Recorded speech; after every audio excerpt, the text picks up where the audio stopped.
Les vaches, donc elles sont malades comme nous.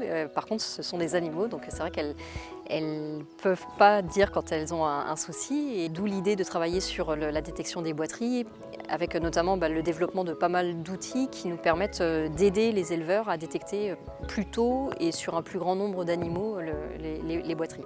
Alors donc il y a deux enjeux autour de la détection. Donc d'une part, on veut détecter toutes les maladies qui sont présentes et les détecter au plus vite.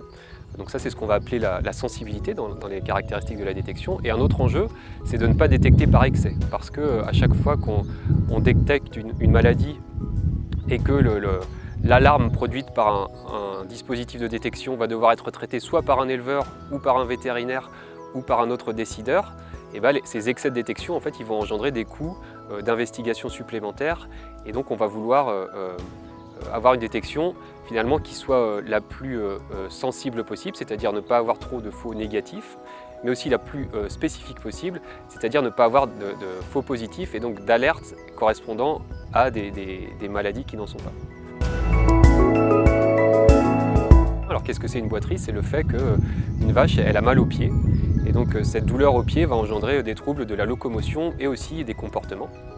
Alors les éleveurs sont assez doués en général pour reconnaître quand un animal ne va pas bien, mais ceci étant dit, quand on est au début des maladies, souvent les signes sont assez frustres. Donc notamment par exemple pour les boiteries, on va avoir juste des petites anomalies de démarche, un animal qui soulage un tout petit peu un pied, un dos qui va être un petit peu arqué, un tout petit balancement de tête. Et ça, les éleveurs ne sont pas toujours capables de le détecter, ou en tout cas pas tout de suite. Ils vont le voir qu'une fois que ça sera assez sévère, mais pas dans le début pour la plupart des éleveurs. Avec une doctorante, on a voulu évaluer l'impact du fait qu'une vache boite sur ses comportements et sur sa production. Donc pour faire ça, qu'est-ce qu'on a fait? On a mis au cou de ces vaches des colliers qui vont détecter les mouvements et aussi la localisation de la vache dans la parcelle.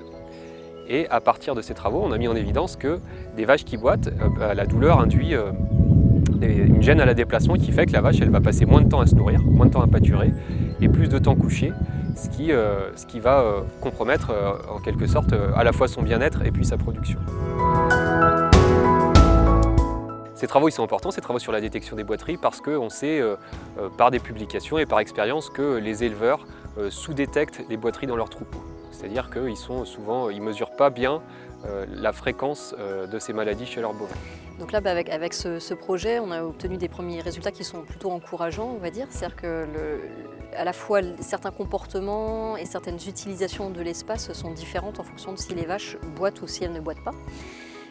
Pour l'instant, par contre, l'outil n'est pas capable de détecter réellement une vache boiteuse. Donc, du coup, il y a encore des développements à faire sur cet outil pour le rendre commercialisable et utilisable en exploitation.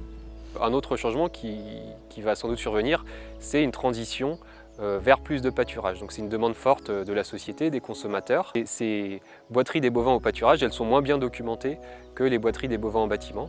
Et donc il va falloir réfléchir à la fois à des manières de détecter ces boiteries au pâturage et puis aussi d'en quantifier l'impact et les facteurs de risque qui vont être différents de ce qui survient en bâtiment. Je m'appelle Anne Relin, je suis enseignante-chercheuse à Oniris et je travaille en recherche en épidémiologie, en santé animale, donc essentiellement sur les bovins. Je m'appelle Aurélien Madouas, je suis chercheur en épidémiologie et je suis rattaché à une unité de recherche qui s'appelle BioEpar, qui est sous la tutelle d'Oniris et d'INRAE.